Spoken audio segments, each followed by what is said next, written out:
बहुत ही प्यारे बच्चों ਅਤੇ अध्यापक साथियों, ਜੀਓਗ੍ਰਾਫੀ ਦੇ इस पीरियड ਵਿੱਚ ਤੁਹਾਡਾ ਸਭਨਾਂ ਦਾ ਸਵਾਗਤ ਹੈ। ਜਿਵੇਂ ਕਿ ਬੱਚਿਓ ਆਪਾਂ ਪਿਛਲੇ ਪਾਠ ਦੇ ਵਿੱਚ ਹੰਬੋਲਟ ਜੀ ਦੇ ਬਾਰੇ ਵਿੱਚ ਬਹੁਤ ਅੱਛੀ ਤਰ੍ਹਾਂ ਜਾਣਿਆ ਸੀ। ਇਸੇ ਤਰ੍ਹਾਂ ਤੁਹਾਡੇ ਸਿਲੇਬਸ ਦੇ ਵਿੱਚ ਥਾਟ ਦੇ ਵਿੱਚ 3 ਹੋਰ ਥਿੰਕਰਸ ਹਨ ਤੇ छोटी जी गलबात ब्रांचेस ऑफ जियोग्राफी ਦੇ ਉੱਤੇ ਵੀ ਕਰਾਂਗੇ। सो ਸਾਰਿਆਂ ਨਾਲੋਂ ਅਹਿਮ ਜਿਹੜੇ ਨੇ ਉਹਨਾਂ ਵਿੱਚ ਅਸੀਂ ਅਕੋਰਡਿੰਗ ਟੂ ਇਰਾ ਅਸੀਂ ਸਭ ਤੋਂ ਪਹਿਲਾਂ ਕਾਰਲ ਰਿਟਰ ਔਰ ਸੈਕੰਡ ਦੇ ਉੱਤੇ ਸਾਡੇ ਕੋਲੇ ਪੌਲ ਵਿਦਾਲ ਦੀ ਲਾਬਲਾਸ਼ ਹਨ ਔਰ ਫਿਰ ਐਲਨ ਸੈਂਪਲ ਹਨ, ਚਰਚਲ ਸੈਂਪਲ।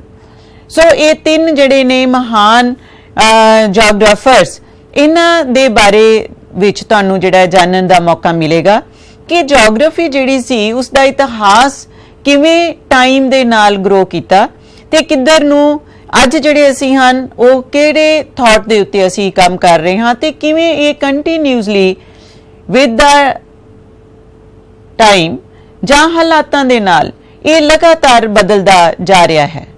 ਸੋ ਸਾਰਿਆਂ ਨਾਲੋਂ ਪਹਿਲਾਂ ਅਸੀਂ ਕਾਰਲ ਰਿਟਰ ਦੇ ਬਾਰੇ ਵਿੱਚ ਜਾਣਾਂਗੇ। ਸੋ ਕਾਰਲ ਰਿਟਰ ਜਿਹੜੇ ਕਿ ਮਾਡਰਨ ਜਿਓਗ੍ਰਾਫਿਕਲ ਥਾਟ ਦੇ ਨਿਰਮਾਤਾ ਜਿਨ੍ਹਾਂ ਨੂੰ ਕਿਹਾ ਜਾਂਦਾ ਹੈ, ਇਹਨਾਂ ਦੀ ਜਿਓਗ੍ਰਾਫੀ ਨੂੰ ਬਹੁਤ ਵੱਡੀ ਦੇਣ ਹੈ। ਸੋ 1779 ਤੋਂ 1859 ਤੱਕ ਦਾ ਜਿਹੜਾ ਇਹਨਾਂ ਦਾ ਸਮਾਂ ਸੀ। ਸੋ ਇਸ ਦੇ ਦੌਰਾਨ ਇਹਨਾਂ ਨੇ ਜਿਓਗ੍ਰਾਫੀ ਦੇ ਲਈ ਬਹੁਤ ਜ਼ਿਆਦਾ ਕੰਮ ਕੀਤਾ। ਉਸ ਦੇ ਕੰਮਾਂ ਦਾ ਜਿਹੜਾ ਵੇਰਵਾ ਹੈ ਉਹ ਅਸੀਂ ਹੁਣੇ ਹੀ ਦੇਖਾਂਗੇ।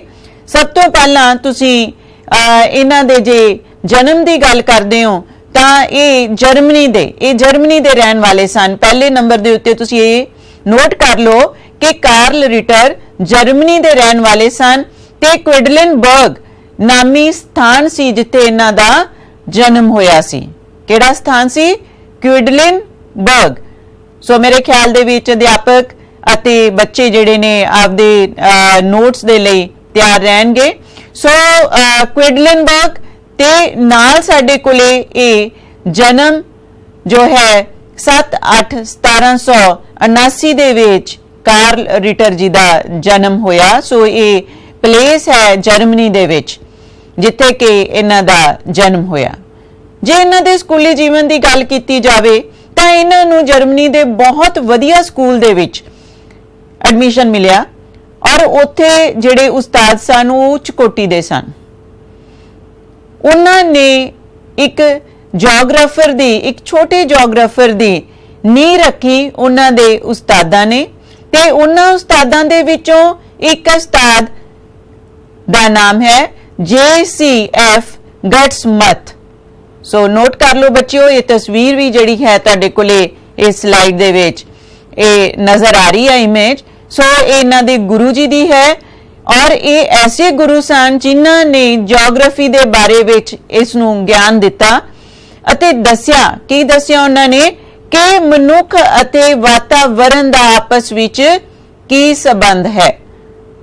ਠੀਕ ਹੈ। ਸੋ ਗਟਸਮਥ ਜੀ ਨੇ ਉਹਨਾਂ ਨੂੰ ਛੋਟੇ ਹੁੰਦਿਆਂ ਹੀ ਇਹ ਗੱਲ ਸਿਖਾ ਦਿੱਤੀ ਕਿ ਜਿਹੜਾ ਮਨੁੱਖ ਹੈ ਉਹ ਵਾਤਾਵਰਣ ਦੇ ਨਾਲ ਕਿਵੇਂ ਆਪਣੀਆਂ परिस्थितियां उसदियां बदलदियां ਹਨ ਤੇ ਕਿਵੇਂ ਉਹ ਰਿਐਕਟ ਕਰਦਾ ਹੈ। ਉਹਨਾਂ ਦੇ ਆਪਸੀ ਸੰਬੰਧਾਂ ਨੂੰ ਇਹਨਾਂ ਨੇ ਸਮਝਾ ਦਿੱਤਾ ਸੀ ਤੇ ਇਸ ਸੋਚ ਦੇ ਨਾਲ ਉਹ ਛੋਟਾ ਜਿਹਾ ਜਿਹੜੇ ਕਾਰਲ ਰਿਟਰ ਸਨ ਉਹ ਵੱਡੇ ਹੋਏ ਤੇ ਸਿਰਫ 25 ਸਾਲ ਦੀ ਉਮਰ ਦੇ ਵਿੱਚ, ਬੇਟੇ 25 ਸਾਲ ਦੀ ਉਮਰ ਦੇ ਵਿੱਚ ਅਸੀਂ ਆਪਦੀ ਪੜ੍ਹਾਈ ਵੀ ਪੂਰੀ ਨਹੀਂ ਕੀਤੀ ਹੁੰਦੀ ਔਰ ਇਹਨਾਂ ਨੇ ਯੂਰਪ ਦਾ ਪੂਰਾ ਭੂਗੋਲ ਜਿਹੜਾ ਸੀ ਉਹ ਲਿਖ ਦਿੱਤਾ ਸੀ। ਉਹ ਛਪ ਵੀ ਗਿਆ ਸੀ, ਲਿਖਣ ਉਪਰੰਤ ਛਪ ਵੀ ਗਿਆ। ਸੋ ਕਿਹੜੇ 1804 ਦੇ ਵਿੱਚ ਯੂਰਪ ਦਾ ਭੂਗੋਲ ਛਪਿਆ। ਹੁਣ ਜਿਸ ਤਰ੍ਹਾਂ ਕਿ ਤੁਸੀਂ ਸਾਰੇ ਸਕੂਲਾਂ ਦੇ ਵਿੱਚ ਪੜ੍ਹਦੇ ਹੋ ਤੇ ਕਿਹੜੇ ਬੋਰਡ ਦੇ ਨਾਲ ਸੰਬੰਧਿਤ ਹੋ? ਪੰਜਾਬ ਸਕੂਲ ਐਜੂਕੇਸ਼ਨ ਬੋਰਡ ਨਾਲ ਸੰਬੰਧਿਤ ਹੋ, ਹੈ ਨਾ। ਤਾਂ ਉਹਨਾਂ ਨੇ ਵੀ ਇਸ ਤਰ੍ਹਾਂ ਜਿਹੜਾ ਜਰਮਨੀ ਦੇ ਵਿੱਚ ਜਿਹੜੀ ਸੰਸਥਾ ਇਮਤਿਹਾਨ ਕਿਤਾਬਾਂ ਲਿਖਦੀ ਸੀ ਔਰ ਪੂਰੀ ਪਲੈਨਿੰਗ ਕਰਦੀ ਸੀ, ਉਸ ਦੇ ਲਈ ਪਾਠ ਪੁਸਤਕ ਵੀ ਲਿਖ ਦਿੱਤੀ।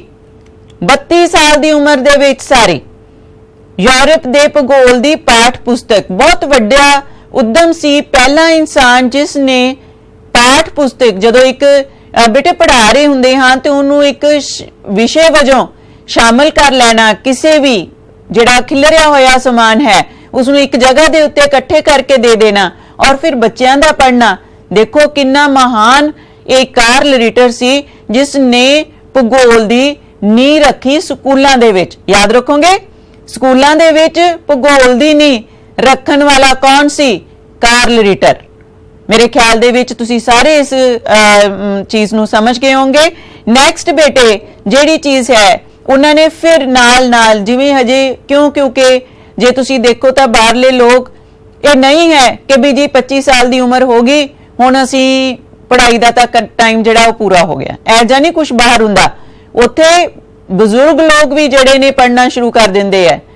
पूरी लाइफ दे विच कदे भी कोई भी यूनिवर्सिटी च एडमिशन लै सकदा है, कदे भी कॉलेजां दे विच जा सकता है, पढ़ाई कर सकता है। So this is how it is going on कि तुसी इत्थे भी देखोगे कि 1813 तो 16 तक उन्होंने फिर पढ़ाई की, यूनिवर्सिटी गए, यूनिवर्सिटी जाके उन्होंने सारे जिन्ने विषय सन उन्हां दे विच अपने आप नूं माहिर किया। क्यों किया? क्योंकि उन्हें छोटे हुंदियां ही भूगोल तां लिख दिता, लेकिन इस तो अगे की करदा।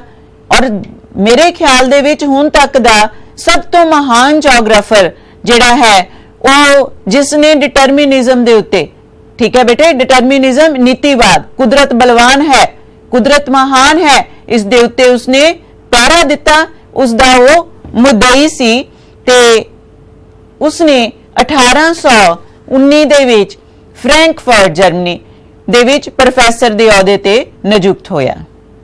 ते फिर उस तो बाद दे विच बर्लिन विश्वविद्यालय उन्हें दिखाने कि भी उत्थे had of the department, geography दा हैड ऑफ द डिपार्टमेंट। सो उस टाइम दे विच एक विभाग दे, एक विश्वविद्यालय विच एक विभाग they had of the department बन जाना। सो ये अपने आप दे विच एक बहुत वड्डी प्राप्ति सी। ते इसनूं जेकर आपां देखिए तो ये बर्लिन दा शहर और विश्वविद्यालय जिहड़ा कि सानू नजर आ रहा है उस दे विच HOD रहे, हैड ऑफ द डिपार्टमेंट जिहड़े सी वो रहे।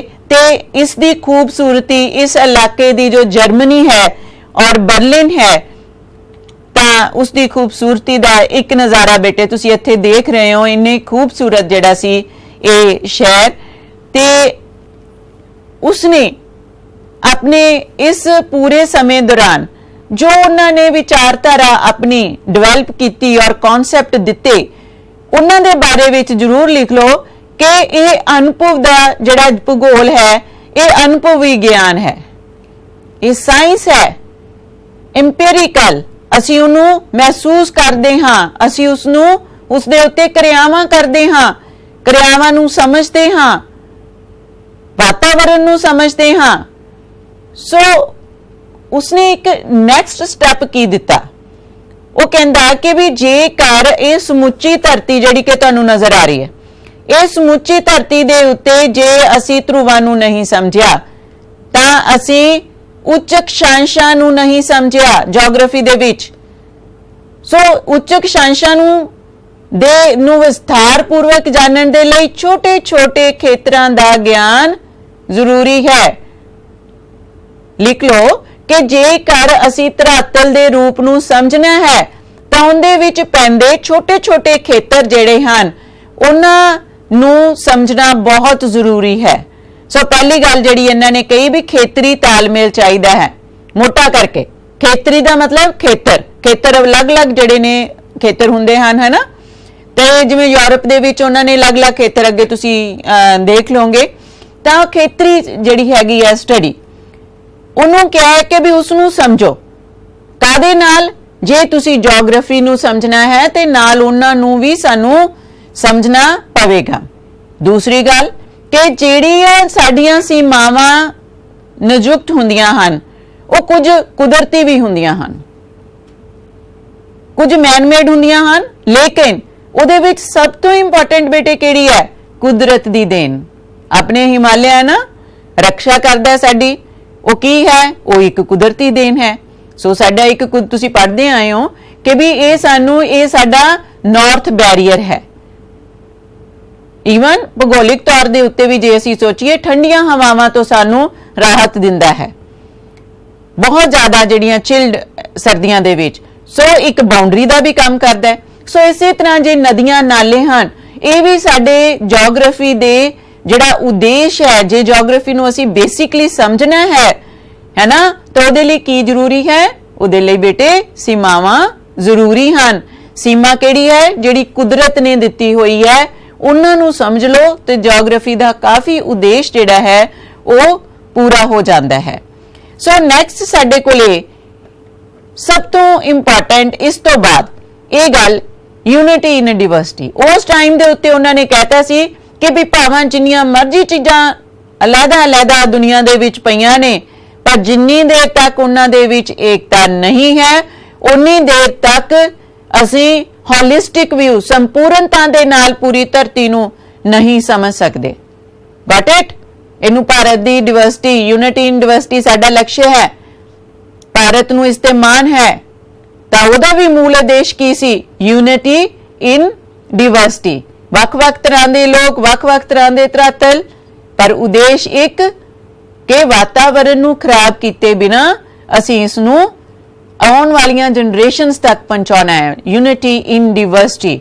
ਸੋ ਜੇ ਆਪਾਂ ਉਹਦੀ ਵਿਚਾਰਧਾਰਾ ਹੋਰ ਅੱਗੇ ਅਸੀਂ ਉਹਦਾ ਐਨਾਲਿਸਿਸ ਕਰੀਏ ਤਾਂ ਉਹ ਕਿਸ ਤਰ੍ਹਾਂ ਦੇ ਉਦੇਸ਼ਵਾਦੀ, ਉਹਨਾਂ ਦੀ ਜਿਹੜੀ ਸੀ ਹਮੇਸ਼ਾ ਉਦੇਸ਼ ਦੇ ਨਾਲ ਕੰਮ ਕਰਨਾ। ਸੋ ਇਸ ਦੇ ਵਿੱਚ ਉਹਨਾਂ ਨੇ ਕੀ ਕਿਹਾ ਸਾਨੂੰ ਕਿ ਜਿਹੜੀ ਸਮੁੱਚੀ ਧਰਤੀ ਹੈ ਉਹ ਕੀ ਹੈ? ਛੋਟੇ-ਛੋਟੇ ਭਾਗਾਂ ਦੇ ਵਿੱਚ ਵੰਡੀ ਹੋਈ ਹੈ, ਔਰ ਇਹ ਜਿੰਨਾ ਵੀ ਅਸੀਂ ਕਿਰਿਆਵਾਂ ਕਰਦੇ ਹਾਂ, ਅਸੀਂ ਪਰਫੈਕਸ਼ਨ ਵੱਲ ਵਧਦੇ ਹਾਂ, ਅਸੀਂ ਉਹਦੇ ਵਿੱਚ ਨਵੀਂ ਤੋਂ ਨਵੀਂ ਅਸੀਂ ਐਕਸਪਲੋਇਟੇਸ਼ਨ ਜਿਹੜੀ ਹੈ ਧਰਤੀ ਤੇ ਕਰੀ ਜਾ ਰਹੇ ਹਾਂ। ਪਰ ਇਸ ਸਭ ਦੇ ਉੱਤੇ ਇੱਕ ਦੈਵਿਕ ਸ਼ਕਤੀਆਂ ਜਿਹੜੀਆਂ ਨੇ ਉਹ ਕੰਮ ਕਰਦੀਆਂ ਹਨ। ਸੋ ਕਾਰਲ ਰਿਟਰ ਕਿਹੜੀ ਧਾਰਨਾ ਦੇ ਮਾਲਕ ਸਨ? ਉਹ ਨੀਤੀਵਾਦ ਦੇ ਮਾਲਕ ਸਨ। ਬੇਟੇ ਹੁਣ ਜੇ ਤੁਹਾਨੂੰ ਆ ਜਾਏ ਮੇਰੇ ਖਿਆਲ ਦੇ ਵਿੱਚ 1 ਨੰਬਰ ਦਾ ਕੁਐਸਚਨ ਕਿ ਉਹਨਾਂ ਦੀ ਧਾਰਨਾ ਕਿਹੜੀ ਸੀ, तो नीतिवाद सी, डिटरमिनिज्म सी। कौन डिटरमिन करता है? परमात्मा डिटरमिन करता है, दैविक शक्ति डिटरमिन करती है। फिर असी हौली हौली हौली हौली उस परफेक्शन वाली असी वधदे जांदे हां। सो मेरे ख्याल दे विच तुसी इस नूं इंजॉय कर रहे होवोगे ते इन्हां दा महान काम, दुनिया दे विच जानिया जान वाला काम, और इन्ने पार्ट्स दे विच बेटे इन्हां ने लिखिया। और जियोग्राफी एड कुंडे इस दे नाम नाल प्रसिद्ध, अज भी इस दी उन्नी ही महानता है जिन्नी लिखन समय सी। और 19 वॉल्यूम्स दे विच लिखिया गया, 19 वॉल्यूम। सो एक खजाना जेड़ा सी वो सानू इन्हां ने कार्ल रिटर जी ने पेश किया। इहदा जियोग्राफी एड कुंडे दे मतलब की है कि भू विज्ञान, धरती का विज्ञान। ठीक है बच्चे? सो धरती का विज्ञान दे बारे विच, धरती की जियोग्राफी जिहड़ी है सानू पूरी जियोग्राफी दे लई उन्होंने सानू ये उन्ना महान कार्य दिता, जिहड़ा कि तुहानू स्लाइड दे विच एक पुस्तक के रूप दे विच तुहानू फर्स्ट जो पेज है वो दिखाया जा रहा है। इस तरह के 19 खंड सन, 20,000 पन्ने सन, ओहदे 20,000 पन्ने। सो क्वेश्चन आ सकता ना, कार्ल रिटर जी ने दा मुख कार्य किहड़े ईयर दे विच प्रकाशित होया, ओहदा नाम की सी? धरती दा विज्ञान सी। किन्ने पन्ने सन, किन्ने खंड सन? ये छोटे छोटे क्वेश्चन बेटे जिहड़े ने वो आ सकते हैं। सो ये ते सी साडे कोले महान। और एक चीज मैं तुहानू बेटे इत्थे दसदा कि कार्ल रिटर जी दे जर्मनी दे विच इन्हां ने ऐसी स्टडी, ऐसी कॉन्सैप्ट्स दिते कि वो उत्थों दे खेतरां लई बहुत कारगर साबित होए। उन्होंने नाजीवाद उस टाइम दे विच दा टाइम सी, तां उत्थे अपनी फिलॉसफी जिहड़ी सी, उन्हां दी खेतरां दी फिलॉसफी जिहड़ी सी वो पूरी तरह फिक्स हुंदी सी। और उन्होंने रख के उस टाइम दे राजियां ने इस दी फिलॉसफी नूं लैके राज किया। सो बड़ी महान देन है इन्हां दी जर्मनी नूं। सो नैक्सट जो है वो साडे कोले पॉल विदाल दी ला ब्लाश। ये 1845 तो 1918 दा इन्हां दा समा। सो तस्वीर दे तुसी देख रहे हो। ਤੇ ਰਹਿਣ ਵਾਲੇ ਇਹ ਫਰਾਂਸ ਦੇ ਐਂਡ ਇਹਨਾਂ ਨੂੰ ਮਾਨਵ ਭੂਗੋਲ ਦਾ ਮੋਢੀ ਕਿਹਾ ਜਾਂਦਾ ਹੈ। ਵੀ ਆਪਾਂ ਦੋ ਬ੍ਰਾਂਚਸ ਜਿਓਗ੍ਰਾਫੀ ਦੀਆਂ ਪੜ੍ਹਦੇ ਹਾਂ। ਪਹਿਲਾ ਕਿਹੜਾ ਪੜ੍ਹਦੇ ਹਾਂ? ਕੁਦਰਤੀ ਭੂਗੋਲ। ਦੂਸਰਾ ਕਿਹੜਾ ਪੜ੍ਹਦੇ ਹਾਂ? ਮਾਨਵੀ ਭੂਗੋਲ, ਹੈ ਨਾ। +1 ਦੇ ਵਿੱਚ ਤੁਸੀਂ ਕੀ ਪੜ੍ਹਿਆ ਸੀ? ਫਿਜ਼ੀਕਲ ਜਿਓਗ੍ਰਾਫੀ, ਕੁਦਰਤੀ ਭੂਗੋਲ ਪੜ੍ਹਿਆ ਸੀ। ਹੁਣ ਕੀ ਪੜ੍ਹ ਰਹੇ ਹੋ? ਮਾਨਵੀ ਭੂਗੋਲ ਪੜ੍ਹ ਰਹੇ ਹੋ। ਸੋ ਮਾਨਵ ਦਾ ਭੂਗੋਲ, ਇਸ ਦੀ ਨੀਂਹ ਪੱਥਰ ਰੱਖਣ ਵਾਲੇ, ਇਸ ਦੇ ਨਿਰਮਾਤਾ, ਇਸ ਦੇ ਮੋਢੀ ਕੌਣ ਸਨ? ਪੌਲ ਵਿਦਾਲ ਦੀ ਲਾ ਬਲਾਸ਼। ਸੋ ਇਹਨਾਂ ਦਾ ਜਿਹੜਾ ਜੀਵਨ ਸੀ ਉਹ ਛੋਟੇ ਹੁੰਦਿਆਂ ਇੱਕ ਪ੍ਰੋਫੈਸਰ ਦੇ ਬੇਟੇ ਸਨ। ਸੋ ਪਹਿਲਾਂ ਹੀ ਇਹਨਾਂ ਦੀ ਬਿਰਤੀ ਜਿਹੜੀ ਸੀ ਪੜ੍ਹਾਈ ਵੱਲ ਬਹੁਤ ਜ਼ਿਆਦਾ ਸੀ ਔਰ 1898 ਤੋਂ ਲੈ ਕੇ 18 ਤੱਕ ਲਾਸਟ ਸਮੇਂ ਤੱਕ ਇਹ ਸੋਰਬਨ ਯੂਨੀਵਰਸਿਟੀ ਫਰਾਂਸ ਦੇ ਵਿੱਚ ਉੱਥੋਂ ਦੇ ਇਹ ਕੀ ਰਹੇ ਨੇ? ਪ੍ਰੋਫੈਸਰ ਰਹੇ ਹਨ। ਤੇ ਇਹਨਾਂ ਦੇ ਮਾਨਵ ਜਿਓਗ੍ਰਾਫੀ ਦੇ ਲਈ ਇਹ ਦੇਖੋ ਉੱਥੋਂ ਦੀ ਸੋਰਬਨ ਯੂਨੀਵਰਸਿਟੀ ਜਿਹੜੀ ਹੈ ਤੁਹਾਨੂੰ ਨਜ਼ਰ ਆ ਰਹੀ ਹੈ। ਸੋ ਇਸ ਯੂਨੀਵਰਸਿਟੀ ਦੇ ਵਿੱਚ ਐਜ਼ ਅ ਪ੍ਰੋਫੈਸਰ ਇਹਨਾਂ ਨੇ ਬਲਾਸ਼ ਜੀ ਨੇ ਕੰਮ ਕੀਤਾ।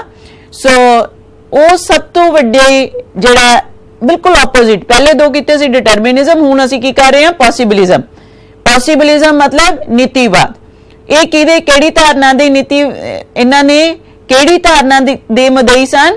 ਨੀਤੀਵਾਦ ਦੇ ਸਨ। ਬਈ ਇਹ ਕਹਿੰਦੇ ਵੀ ਪ੍ਰਕਿਰਤੀ ਜਿਹੜੀ ਹੈ ਉਹ ਕੁਝ ਹੱਦ ਤੱਕ ਸੀਮਤ ਹੈ, ਬਾਅਦ ਦੇ ਵਿੱਚ ਕਿਸਨੇ ਕੰਮ ਕਰਨਾ ਹੈ? ਮਨੁੱਖਾਂ ਨੇ ਕੰਮ ਕਰਨਾ ਹੈ। ਕੀ ਕਹਿੰਦੇ ਹਨ ਕਿ ਵੀ ਵਾਤਾਵਰਣ ਕੁਝ ਸੀਮਾਵਾਂ ਸੈੱਟ ਕਰਦਾ ਹੈ, ਲੇਕਿਨ ਲੋਕਾਂ ਲਈ, ਮਨੁੱਖਾਂ ਲਈ, ਮਾਨਵ ਜਾਤੀ ਦੇ ਲਈ ਬਹੁਤ ਸਾਰੀਆਂ ਸੰਭਾਵਨਾਵਾਂ ਤੇ ਮੌਕੇ ਪ੍ਰਦਾਨ ਕਰਦਾ ਹੈ। ਕਿਸ ਤਰ੍ਹਾਂ? ਜੇ ਇੱਕ ਨਦੀ ਵਗ ਰਹੀ ਹੈ ਤਾਂ ਨਦੀ ਦੇ ਵਿੱਚ ਬੇਟੇ ਕੀ ਹੈ? ਪਾਣੀ। ਪਾਣੀ ਕਿਸ ਲਈ ਚਾਹੀਦਾ ਹੈ? ਪੀਣ ਲਈ। ਲੋਕੀ ਕਿੱਥੇ ਰਹਿਣਾ ਪਸੰਦ ਕਰਦੇ ਨੇ ਫਿਰ? ਪੀਣ ਵਾਲੇ ਪਾਣੀ ਦੇ ਕੋਲ, ਜਾਂ ਉਹਨਾਂ ਦੇ ਯੂਜ਼ ਕਰਨ ਨੂੰ ਪਾਣੀ ਹੈ। ਮਨੁੱਖੀ ਬਸਤੀਆਂ ਉੱਥੇ ਬਣਨਗੀਆਂ। ਸੋ ਸੀਮਾਵਾਂ ਨੂੰ ਤਾਂ ਸੈੱਟ ਕਰਦਾ ਹੈ, ਲੇਕਿਨ ਸੰਭਾਵਨਾਵਾਂ ਤੇ ਮੌਕੇ ਜਿਹੜੇ ਹਨ ਉਹ ਪ੍ਰਦਾਨ ਕਰਦਾ ਹੈ। ਬੇਟੇ ਲਿਖ ਲੈਣਾ ਇਸ ਨੂੰ। ਪਰ ਹਰ ਬੰਦਾ, ਹਰ ਇਨਸਾਨ ਉਸ ਚੀਜ਼ ਨੂੰ ਡਿਫਰੈਂਟ ਐਂਗਲ ਤੋਂ ਲੈਂਦਾ ਹੈ। ਸੋ ਗੱਲ ਇੰਨੀ ਹੋਈ ਹੈ, ਜਿਹੜਾ ਵਖਰੇਵਾਂਪਨ ਪੂਰੀ ਦੁਨੀਆ ਦੇ ਵਿੱਚ ਮਿਲਦਾ ਹੈ ਉਹ ਇੰਨਾ ਹੀ ਹੈ ਕਿ ਵੀ ਇੱਕ ਇਨਸਾਨ ਜੋ ਹੈ, ਇੱਕ ਜਿਹੜੀ ਹੈ ਸੋਚ ਹੈ, ਉਸਦੀ ਅਲੱਗ ਹੋ ਸਕਦੀ ਹੈ ਇੱਕੋ ਮੁੱਦੇ ਦੇ ਉੱਤੇ। ਜਿਵੇਂ ਕਿ ਤੁਸੀਂ ਇੱਥੇ ਦੇਖ ਰਹੇ ਹੋ, ਤਾਂ ਜੇ ਇੱਕ ਨਦੀ ਦੇ ਕੋਲ ਇੱਕ ਬਸਤੀ ਹੈ ਤਾਂ ਉਹਦੇ ਵਿੱਚ ਨਦੀ ਦੇ ਉੱਤੇ ਕੋਈ ਐਸਾ ਇਨਸਾਨ ਵੀ ਹੋਏਗਾ ਜਿਹੜਾ ਸੋਚੇਗਾ ਕਿ ਮੈਂ ਇਹਦੇ ਤੇ ਇੱਕ ਕਿਨਾਰੇ ਤੋਂ ਦੂਸਰੇ ਕਿਨਾਰੇ ਜਾਣਾ ਹੈ, ਮੈਂ ਪਾਣੀ ਨੂੰ ਵਰਤਣਾ ਹੈ, ਕੱਲਾ ਆਪਣੇ ਘਰ ਲਈ ਨਹੀਂ ਵਰਤਣਾ, ਕਿਸੇ ਹੋਰ ਚੀਜ਼ ਲਈ ਵਰਤਣਾ ਹੈ। ਤਾਂ ਇਹ ਆਦਮੀ ਦੀ ਕਿਹਦੇ ਉੱਤੇ ਡਿਪੈਂਡ ਕੀਤਾ? ਸੋਚ ਦੇ ਉੱਤੇ, ਬੁੱਧੀ ਦੇ ਉੱਤੇ। ਕਿਸ ਤਰ੍ਹਾਂ ਅਸੀਂ ਸੋਚਦੇ ਹਾਂ? ਅਸੀਂ ਵਾਤਾਵਰਣ ਨੂੰ, ਜੋ ਸਾਡੀ ਧਰਤੀ, ਅਸੀਂ ਉਸ ਨੂੰ ਕਿਵੇਂ ਲੈਂਦੇ ਹਾਂ? ਸੀਮਾਵਾਂ ਤਾਂ ਹੋ ਗਈਆਂ, ਉਸਨੇ ਸਾਨੂੰ ਪ੍ਰਦਾਨ ਕੀਤੀਆਂ, ਪਰ ਇਹ ਇਨਸਾਨ ਹੈ ਜਿਹੜਾ ਕਿ ਉਹਨਾਂ ਨੂੰ, ਉਸਨੂੰ ਡਿਫਰੈਂਟ ਐਂਗਲ ਤੋਂ ਯੂਜ਼ ਕਰਦਾ ਹੈ। ਸੋ ਇਸ ਤਰ੍ਹਾਂ ਹੀ ਜਿਵੇਂ ਤੁਸੀਂ ਐਂਟਾਰਕਟਿਕਾ ਦੇ ਵਿੱਚ ਇਸ ਸਲਾਈਡ ਦੇ ਵਿੱਚ ਦੇਖੋਗੇ ਕਿ ਸਾਡੇ ਕੋਲੇ ਇਹ ਕੀ ਦਿਖਾਇਆ ਗਿਆ ਹੈ। ਇਸ ਦੇ ਵਿੱਚ ਇੱਥੇ ਐਂਟਾਰਕਟਿਕਾ ਦਾ ਖੇਤਰ ਵੀ ਇਹ ਕਹਿੰਦੇ ਸ਼ੁਰੂ ਤੋਂ ਲੈ ਕੇ, ਜੇਕਰ ਅਸੀਂ ਇਹ ਬੈਠੇ ਰਹਿੰਦੇ ਕਿ ਵੀ ਇੱਥੇ ਤਾਂ ਕੁਝ ਨਹੀਂ ਹੋ ਸਕਦਾ, ਅੱਜ ਇੱਥੇ ਆਬਜ਼ਰਵੇਟਰੀਜ਼ ਹਨ, ਅੱਜ ਇੱਥੇ ਲੋਕ ਪਹੁੰਚ ਸਕਦੇ ਹਨ, ਯਾਤਰਾਵਾਂ ਕਰਦੇ ਹੋਏ ਉੱਥੇ ਠਹਿਰਨ ਜਾਂਦੇ ਹਨ, ਗਰਮੀਆਂ ਦਾ ਮੌਸਮ ਦੇ ਵਿੱਚ ਜਾਂਦੇ ਨੇ, ਸੈਰ ਕਰਨ ਲਈ ਜਾਂਦੇ ਹਨ। ਸੋ ਇਸ ਤਰ੍ਹਾਂ ਦੇ ਘਰ ਜਿਹੜੇ ਨੇ ਉਹਨਾਂ ਨੇ ਆਪ ਇਜਾਦ ਕਰਕੇ ਉੱਥੇ ਰਹਿਣ ਦਾ ਬੰਦੋਬਸਤ ਵੀ ਕਰ ਲਿਆ। ਇਹ ਦੇਖੋ ਛੋਟੇ ਛੋਟੇ ਪੈਂਗੂਇਨਸ ਤੁਹਾਨੂੰ ਇੱਥੇ ਨਜ਼ਰ ਆ ਰਹੇ ਨੇ, ਤੇ ਨਾਲ ਇਹ ਐਂਟਾਰਕਟਿਕਾ ਦੇ ਵਿੱਚ ਇਹ ਘਰ ਜਿਹੜਾ ਹੈ ਇੱਕ ਜੀਂਦੀ ਜਾਗਦੀ ਮਿਸਾਲ ਹੈ ਔਰ ਪਹਿਰਾ ਦਿੰਦੀ ਹੈ ਸੋਚ ਦੇ ਉੱਤੇ, ਕਿ ਬਲਾਸ਼ ਜੀ ਦੀ ਸੋਚ ਦੇ ਉੱਤੇ ਕਿ ਪੋਸੀਬਿਲਿਜ਼ਮ ਜਿਹੜਾ ਹੈ that is more important and this is again a more accurate example ਕਿ ਵੀ ਅੱਜ ਦਾ ਜਿਹੜਾ ਮਨੁੱਖ ਹੈ ਉਹ ਕਿਵੇਂ ਜੁੜਿਆ ਹੋਇਆ ਹੈ, ਕਿਵੇਂ ਆਪਾਂ ਜਿਹੜੇ ਹਾਂ ਸੋਚ ਦੇ ਨਾਲ, ਅੱਜ ਦਾ ਮਨੁੱਖ ਟੈਕਨੋਲੋਜੀ ਦੇ ਨਾਲ ਕਿਵੇਂ ਜੁੜਿਆ ਹੋਇਆ ਹੈ। ਹਰ ਇੱਕ ਦਾ ਦਿਮਾਗ ਜਿਹੜਾ ਹੈ ਉਹ ਡਿਫਰੈਂਟ ਤਰ੍ਹਾਂ ਦੀਆਂ ਧਾਰਨਾਵਾਂ, ਸੋਚ ਲੈ ਕੇ ਚੱਲਦਾ ਹੈ। और फिर एक दूजे नाल आदान प्रदान करता है। ਇਹਦੇ ਨਾਲ ਕੀ ਹੁੰਦਾ ਹੈ? ਸੰਚਾਰ ਹੁੰਦਾ ਹੈ। ਸੋ ਆਦਮੀ ਦੀ ਸੋਚ ਹੋ ਗਈ ਨਾ ਕਿ ਵੀ ਅੱਜ ਦੀ ਸੋਚ ਸਾਡੀ ਟੈਕਨੋਲੋਜੀ ਦੇ ਬੇਸਡ ਹੈ। ਜਿੰਨੀ ਵੀ ਗੱਲ ਅਸੀਂ ਕਰਦੇ ਹਾਂ ਟੈਕਨੋਲੋਜੀ ਨੂੰ ਨਾਲ ਲੈ ਕੇ ਕਰਦੇ ਹਾਂ। ਜੇ ਘਰ ਵੀ ਜਾਂਦੇ ਹਾਂ ਤੇ ਜਾਂਦਿਆਂ ਸਾਰੇ ਅਸੀਂ ਏਸੀ ਔਨ ਕਰਦੇ ਹਾਂ ਵੀ ਗਰਮੀ ਬਹੁਤ ਹੈ। ਤਾਂ ਜਿਵੇਂ ਜਾਂ ਜਿੱਦਾਂ ਵੀ ਜੋ ਕੰਮ ਹੈ ਉਹ ਹਮੇਸ਼ਾ ਸਾਡੀ ਜ਼ਿੰਦਗੀ ਦੇ ਵਿੱਚ ਇਸ ਤਰ੍ਹਾਂ ਦਾ ਕਾਰ ਵਿਹਾਰ ਜਿਹੜਾ ਹੈ ਬੇਟੇ ਉਹ ਬਹੁਤ ਇੰਪੋਰਟੈਂਟ। ਸੋ ਕਿਹੜੀ ਗੱਲ ਲਈ ਕਿਹਾ ਗਿਆ ਹੈ ਕਿ ਵਾਤਾਵਰਣ ਸੀਮਾਵਾਂ ਪ੍ਰਦਾਨ ਕਰਦਾ ਹੈ ਅਤੇ ਨਾਲ ਹੀ ਇਨਸਾਨਾਂ ਨੂੰ ਮੌਕੇ ਦਿੰਦਾ ਹੈ ਚੰਗੀ ਤਰ੍ਹਾਂ ਰਹਿਣ ਦੇ। ਸੋ ਇਹ ਉਹਨਾਂ ਦੀ ਫਿਲਾਸਫੀ ਸੀ। ਤੇ ਜਿਹੜੀ ਕਿਤਾਬ ਉਹਨਾਂ ਨੇ ਲਿਖੀ ਉਹ ਟੈਬਲਿਊ ਦੀ ਲਾ ਜੀਓਗ੍ਰਾਫਿਕ ਦੀ ਲਾ ਫਰਾਂਸ। ਸੋ ਫਰਾਂਸ ਦੀ ਜੀਓਗ੍ਰਾਫੀ ਦੇ ਉੱਤੇ ਉਹਨਾਂ ਨੇ ਇੱਕ ਕਿਤਾਬ ਲਿਖੀ ਜਿਹੜੀ ਕਿ ਤੁਹਾਨੂੰ ਇੱਥੇ ਨਜ਼ਰ ਆ ਰਹੀ ਹੈ ਕਿ ਇਹਦੇ ਵਿੱਚ ਉਹਨਾਂ ਨੇ ਕੀ ਕੀਤਾ। ਜੀਓਗ੍ਰਾਫੀ ਦੇ ਵਿੱਚ ਪਹਿਲਾਂ ਇਨਸਾਨ ਜਿਸਨੇ ਸਾਨੂੰ ਜੀਓਗ੍ਰਾਫੀ ਹਿਊਮਨ ਜੀਓਗ੍ਰਾਫੀ ਦੇ ਇਹ ਦੱਸਿਆ ਕਿ ਕਿਵੇਂ ਅਸੀਂ ਉਹਦੇ ਡਿਫਰੈਂਟ ਪੱਖਾਂ ਨੂੰ ਪੜ੍ਹਦੇ ਹੋਏ ਜਿਹੜੇ ਤੁਸੀਂ ਅੱਜ ਪੜ੍ਹਦੇ ਹੋ ਹਿਊਮਨ ਜੀਓਗ੍ਰਾਫੀ ਜਿਹੜੀ ਤੁਹਾਡੀ ਕਿਤਾਬ ਹੈ ਉਸ ਦੇ ਵਿੱਚ ਵੀ ਤੁਸੀਂ ਕਿਵੇਂ ਉਸ ਨੂੰ ਲੈਣਾ ਹੈ ਵੀ ਉਹਨੂੰ ਪਹਿਲਾਂ ਕੀ ਆ ਹੁੰਦੀ ਜੀਓਗ੍ਰਾਫੀ ਦੇ ਬਾਰੇ ਵਿੱਚ ਜਾਣੋ। ਭੂਗੋਲ ਜਿਹੜਾ ਮਤਲਬ ਫਿਜ਼ੀਕਲ ਉਹਦੀਆਂ ਸੀਮਾਵਾਂ ਹਨ ਅਸੀਂ ਉਹਨਾਂ ਨੂੰ ਸਮਝੀਏ ਉਹਨਾਂ ਦੇ ਖੇਤਰਾਂ ਦੀ ਸਟੱਡੀ ਕਰੀਏ। ਉਹਦੇ ਵੱਖ-ਵੱਖ ਖੇਤਰ ਹਨ ਅਸੀਂ ਉਸ ਨੂੰ ਸਟੱਡੀ ਕਰ ਲਈਏ ਤੇ ਨਾਲ ਅਸੀਂ ਉਹਨਾਂ ਦੇ ਉਸਨੇ ਕੀ ਕੀਤਾ ਛੋਟੇ ਖੇਤਰਾਂ ਵਿੱਚ ਵੰਡ ਦਿੱਤਾ। ਆ ਜਿਹੜੇ ਖੇਤਰ ਨੇ ਤੁਹਾਨੂੰ ਇੱਥੇ ਨਜ਼ਰ ਆ ਰਹੇ ਨੇ ਫ੍ਰੈਂਚ ਦੇ ਵਿੱਚ ਨੇਮ ਲਿਖਿਆ ਹੋਇਆ ਹੈ। ਸੋ ਇਹ ਖੇਤਰਾਂ ਦੇ ਵਿੱਚ ਵੰਡ ਦਿੱਤਾ ਤੇ ਖੇਤਰ ਛੋਟੇ ਖੇਤਰਾਂ ਨੂੰ ਕੀ ਕਿਹਾ ਪਾਇਸ। ਛੋਟੇ ਖੇਤਰਾਂ ਨੂੰ ਕੀ ਕਿਹਾ ਪਾਇਸ। ਤਾਂ ਉਸਨੇ ਕੀ ਕੀਤਾ ਛੋਟੇ ਖੇਤਰਾਂ ਦਾ ਅਧਿਐਨ ਕੀਤਾ। ਕੀ ਕੀਤਾ ਛੋਟੇ ਖੇਤਰਾਂ ਦਾ ਅਧਿਐਨ ਕੀਤਾ। ਤੇ ਇਥੋਂ ਮੈਂ ਇੱਕ ਕਹਾਂ ਕਿ ਰੀਜਨਲ ਜੀਓਗ੍ਰਾਫੀ ਰੀਜਨ ਦੀ ਜੀਓਗ੍ਰਾਫੀ ਉਹ ਡਿਵੈਲਪ ਕਰਨ ਵਾਲੇ ਇਹੀ ਸਨ ਕਿ ਹਰ ਇੱਕ ਚੀਜ਼ ਨੂੰ ਛੋਟੇ ਭਾਗਾਂ ਦੇ ਵਿੱਚ ਵੰਡ ਕੇ ਉੱਥੋਂ ਦੀ ਪੂਰੀ ਸਟੱਡੀ ਚਾਹੇ ਉਹ ਨੇਚਰ ਦੇ ਨਾਲ ਰਿਲੇਟਡ ਹੈ ਚਾਹੇ ਉਹ ਹਿਊਮਨ ਦੇ ਨਾਲ ਰਿਲੇਟਡ ਹੈ ਉਹਨੂੰ ਪੜ੍ਹ ਕੇ ਫਿਰ ਆਪਸ ਵਿੱਚ ਉਹਦਾ ਤਾਲਮੇਲ ਪੈਦਾ ਕਰਨਾ। ਸੋ ਇਹਨਾਂ ਦਾ ਇੱਕ ਹੋਰ ਮੋਨੂਮੈਂਟ ਵਰਕ ਜਿਹੜਾ ਕਿ ਆਪਾਂ ਕੀਤਾ 1921 ਦੇ ਵਿੱਚ ਪ੍ਰਕਾਸ਼ਿਤ ਹੋਇਆ ਇਹ ਹਿਊਮਨ ਜੀਓਗ੍ਰਾਫੀ ਹੈ। ਸੋ ਹਿਊਮਨ ਜੀਓਗ੍ਰਾਫੀ ਜਿਹੜੀ ਕਿਤਾਬ ਤੁਸੀਂ ਪੜ੍ਹਦੇ ਹੋ ਤੇ ਇਹ ਕਿਤਾਬਾਂ ਛਾਪਣ ਵਾਲੇ ਜਿਹੜੇ ਹਨ ਉਹ ਇਹਨਾਂ ਚੀਜ਼ਾਂ ਦਾ ਸਹਾਰਾ ਲੈਂਦੇ ਵੀ ਕਿਹੜੇ ਆਥਰ ਨੇ ਕਦੋਂ ਕਿਹੜੀ ਚੀਜ਼ ਕਹੀ ਸੀ ਕਿਹੜੀ ਚੀਜ਼ ਅਸੀਂ ਇਹਦੇ ਵਿੱਚ ਲੈ ਕੇ ਚੱਲਣਾ ਹੈ। ਸੋ ਇੱਕ ਐਨਾਲਿਸਿਸ ਹੁੰਦਾ ਐਕਚੁਅਲੀ ਅਧਿਐਨ ਕੀਤਾ ਜਾਂਦਾ ਇਹਦੇ ਉੱਤੇ।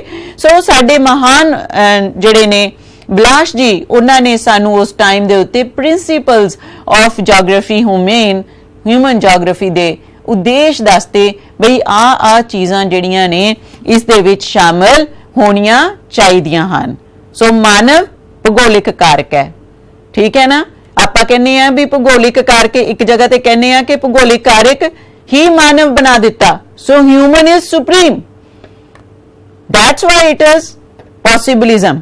ਜਦੋਂ ਆਦਮੀ ਜਿਹੜਾ ਹੈ ਉਹ ਬਲਵਾਨ ਹੋ ਜਾਏ ਉਹਨੂੰ ਮੇਨ ਸੋਰਸ ਮੰਨਿਆ ਜਾਵੇ ਐਕਟੀਵਿਟੀ ਦਾ ਤਾਂ ਉਦੋਂ ਅਸੀਂ ਉਸ ਨੂੰ ਪੋਸਿਬਿਲਿਜ਼ਮ ਕਹਿੰਦੇ ਆ। ਠੀਕ ਹੈ। ਉਹੀ ਪੋਸਿਬਿਲਿਜ਼ਮ ਦੇ ਉੱਤੇ ਹਿਊਮਨ ਜੀਓਗ੍ਰਾਫੀ ਤੇ ਉਹਦੇ ਵਿੱਚ ਇੱਕ ਛੋਟਾ ਜਿਹਾ ਦੱਸਿਆ ਵੀ ਜਿਵੇਂ ਆਵਾਜਾਈ ਦੇ ਸਾਧਨ ਨੇ ਵਸੋਂ ਹੈ ਨਗਰ ਹੈ ਜਿਹੜੇ ਇਸ ਤੋਂ ਬਾਅਦ ਸਾਡੇ ਕੋਲੇ ਜਿੰਨੇ ਮਿਨਰਲਸ ਆਉਂਦੇ ਇੰਡਸਟਰੀਜ਼ ਲੱਗਦੀਆਂ ਨੇ ਹੈ ਨਾ ਉਹ ਸਾਰੀਆਂ ਫਿਰ ਅੰਤਰਰਾਸ਼ਟਰੀ ਵਪਾਰ ਹੈ ਇੰਡਸਟਰੀਜ਼ ਦੇ ਨਾਲ ਰਿਲੇਟਡ ਇਹ ਸਾਰਾ ਕੁਝ ਜਿਹੜਾ ਹੈ ਅਸੀਂ ਕਾਹਦੇ ਵਿੱਚ ਪੜ੍ਹਨਾ ਹੈ ਹਿਊਮਨ ਜੀਓਗ੍ਰਾਫੀ ਦੇ ਵਿੱਚ। ਅੱਜ ਸਮਝ ਲਿਆ ਕਿ ਹਿਊਮਨ ਜੀਓਗ੍ਰਾਫੀ ਦਾ ਤੁਹਾਨੂੰ ਇਹਦੇ ਵਿੱਚ ਸਕੋਪ ਵੀ ਥੋੜਾ ਮੇਰੇ ਖਿਆਲ ਦੇ ਵਿੱਚ ਸਮਝ ਆ ਗਿਆ ਹੋਵੇਗਾ ਕਿ ਅਸੀਂ ਹਿਊਮਨ ਜੀਓਗ੍ਰਾਫੀ ਦੇ ਵਿੱਚ ਕਿਹੜੇ ਵਿਸ਼ਿਆਂ ਨੂੰ ਲੈ ਕੇ ਪੜ੍ਹਾਈ ਕਰਨੀ ਹੈ। ਸੋ ਅੱਗੇ ਸਾਡੇ ਕੋਲੇ ਉਹ ਇੱਕ ਹੋਰ ਇੰਪੋਰਟੈਂਟ ਜੋ ਹੈ ਉਹ ਹਿਸਟਰੀ ਤੇ ਜੀਓਗ੍ਰਾਫੀ ਐਟਲਸ ਉਹਨਾਂ ਨੇ ਜਿਹੜੀ ਸੀ ਉਹ ਪੁਰਾਣੇ ਸਮੇਂ ਤੋਂ ਹੁਣ ਦੇਰ ਸਮੇਂ ਤੱਕ ਇੱਕ ਐਟਲਸ ਦਾ ਵੀ ਪ੍ਰਕਾਸ਼ਿਤ ਕਰਵਾਈ ਔਰ ਇਹ ਐਟਲਸ ਦੇ ਵਿੱਚ ਉਹਨਾਂ ਨੇ ਪੁਰਾਣੇ ਸਮੇਂ ਤੋਂ ਹੁਣ ਤੱਕ ਦੇ ਨਕਸ਼ੇ ਜਿਹੜੇ ਸੀ ਉਹਨਾਂ ਨੂੰ ਉਹਨਾਂ ਨੇ ਇਸ ਦੇ ਵਿੱਚ ਦਿੱਤਾ ਸੀ। ਨੈਕਸਟ ਬੇਟੇ ਇਹ ਸਨ ਸਾਡੇ ਕੋਲੇ ਸੈਕੰਡ ਤੇ ਔਰ ਥਰਡ ਸਾਡੇ ਕੋਲੇ ਐਲਨ ਚਰਚਿਲ ਸੈਂਪਲ ਇਹ ਯੂਐਸਏ ਦੇ ਸਨ ਪਹਿਲੀ ਗੱਲ। ਸੋ ਯੂਐਸਏ ਦੇ ਰਹਿਣ ਵਾਲੇ ਕੈਂਟੂਕੀ ਰਾਜ ਤੇ ਜਨਮ ਇਹਨਾਂ ਦਾ 8 ਜਨਵਰੀ ਦਾ 1863 ਦਾ ਸੀ। ਸੋ ਇਹਨਾਂ ਨੇ ਲੂਸੀ ਵਿਲ ਨਗਰ ਸੀ सो ये तुहानू मैं दिखा दा नक्शे दे उत्ते, ये जिहड़ा रेड कीता होया दैट इज स्टेट है, ये यूएसए दी कैंटुकी।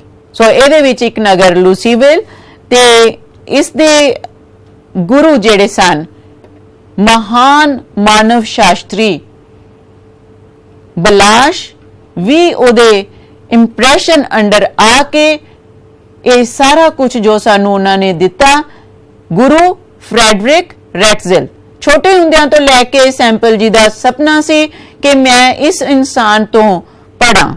सो उम्र चाहे स्कूली जीवन उत्थे ही बतीत किया, जो थोड़े वड्डे होए तां इन्हां ने जर्मनी जाके सिक्ख्या लैण दी जड़ी है शुरुआत की कि भी मैं फ्रैडरिक रैटज़ेल तो पढ़ना। She was totally impressed by him because a महान मानव शास्त्री का नाम तुहानू जरूर पता होना चाहिए है कि ए फ्रैडरिक रैटज़ेल भाई इसने सानू की दिता, जियोपॉलिटिक्स की दिती, जियोपॉलिटिक्स भाव कि जिन्ना साडे कोले पोलीटिकल जोग्राफी है जर्मन दी निर्धारित की फ्रैडरिक रैटज़ेल ने की किया, उन्हें पूरी जिहड़ी सी साडे कोले जर्मनी दे विच ओ जिन्नियां बाउंड्रीज सन, बाउंड्रीज दे विच प्रभाव, बाउंड्रीज का प्रभाव मनुखां दे उत्ते, राजां दियां बाउंड्रीज हुण आपां अज भी उन्हां दी जिहड़ी फिलॉसफी है ना फ्रैडरिक रैटज़ेल दी अज भी बेटे हूबहू उवें ही काम करदी है। क्यों? क्योंकि वो कहंदे जिहड़े राजां दियां सीमावां हन उत्थों दे रहण वाले लोकां दी विचारधारा रहन सहन उसनूं बदलदियां हन। जिस तरह दी तुसी खेतर दे विच रहने हो निर्धारित सीमा दे अंदर, उस तरह दी असी विचारधारा अपनाउणी है, उस तरह दा राज जिहड़ा है राजियां ने करना है जां जिहड़ी सरकार है उसने करना है। सो महान जिहड़ा वर्क सी जियोपॉलिटिक्स दे उत्ते, पोलीटिकल जोग्राफी दे उत्ते, राजनीतिक भूगोल दे उत्ते उन्हां ने दिता। ते सैंपल जी ने सब तो पहला जो अमेरिका दे विच भी सी वो कहंदे कि भी आपां कहने भूगोल ते इतिहास क्यों सोशल साइंसिस च लिया गया है, इहदा नेड़ला संबंध उन्होंने कहा कि बहुत ही एक दूजे दे minutely they are identical, almost same same. क्यों? क्योंकि भूगोल दे विच असीं अज जिहड़ियां चीज़ां हन वो देखदे हां पुराने कंटैक्सट नूं रख के, तां ये चीज़ जिहड़ी है ये बहुत इंपॉर्टेंट है। 1903 विच उन्होंने पहली पुस्तक अमरीकन इतिहास ते भूगोलिक परिस्थितियां उन्होंने छपवाई अपनी 1903 दे विच। अमरीका का इतिहास ताई उन्होंने कहा ना भूगोल ते इतिहास का नेड़े का संबंध है। जिहड़े बच्चों को हिस्ट्री हो अपने आप उन्होंने याद रहेगी कि एलन चर्चिल सैंपल ने यह गल जिहड़ी सी उस टाइम दे विच 1903 दे विच उन्होंने ये गल कही सी ते 11 दे विच बेटे उन्होंने भूगोलिक वातावरण दे प्रभाव जिहड़े सन वो बुक लिखी और इस दे अकॉर्डिंगली वो की कहते हैं कि कोई भी जिहड़ी लोकेशन है, कोई स्थान है दुनिया दे विच, कोई खेतर है, उहदे दो अटूट अंग हुंदे ने। एक तां की है जिहड़ा उत्थों दा रहन जलवायु है, भी मौसम किहो जिहा किहड़े अक्षांश दे उत्ते निर्भर कित्थे मतलब है रहिंदा है किस जगह दे उत्ते, तां ओह किहड़े अक्षांशां विचकार पैंदा है लोकेशन। तां इत्थे साडे कोले देखो ये हिमालयास दी सानू इत्थे पंजाब दा दिखाया गया, इसका असर है पंजाब दे उत्ते। पंजाब दियां 5 नदियां दा जिहड़ियां अज के साडे कोले 2.5 रह गईयां हन, इन्हां दा असर है पंजाब दे उत्ते। की असर है? साडी अज दी राजनीति जिहड़ी है वो काहदे उत्ते निर्भर कर रही है?